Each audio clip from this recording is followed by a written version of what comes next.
মানকাছাৰ মানকাছাৰ তোমাৰ আজি অহংকাৰত বুকু উফন্দি উঠিছেনে অ মানকাছাৰ।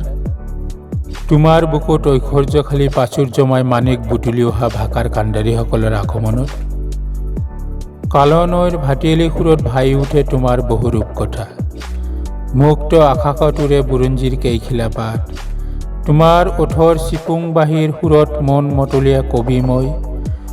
তোমাৰ দেহাৰ সাজন ফুকনৰ অকৃত্ৰিম নাচনত মোৰ দৰে বহু পথিক হেৰাই নিজৰ ঘৰমুৱা ঠিকনা।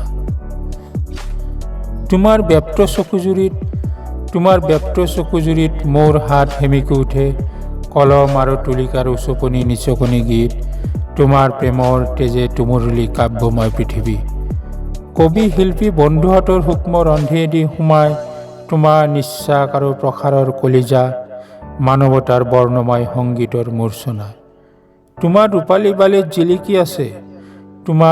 বালিত জিলিকি আছে কত শ্ৰমিক বনুৱা ৰুণুৱাৰ কামিহাৰ। তোমাৰ হৃদয় পৃষ্ঠাত বাণীবদ্ধ মহামিলনৰ সংগীত। এইখন দেশত আজান ফকীৰ মালিক ইছমাইলহঁতৰ শোভাযাত্ৰা বুকুত পুতি লৈ অসমৰ জাতীয় ধ্বজা। তোমাৰ ভূগোলতেই ৰচে কৃষক বনুৱাই সেউজ বিপ্লৱৰ ইতিহাস ঘামৰ নদীত সাঁতুৰি সাঁতুৰি। তোমাৰ পথাৰে পথাৰে সেউজীয়া সংস্কৃতিৰ গান। তুমিও যুগে যুগে সোঁৱৰাই দিয়া এইখন শংকৰ মাদে পাৰ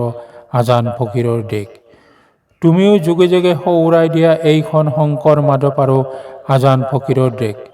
ঈশ্বৰ আল্লাহৰ একেই ফৰমান।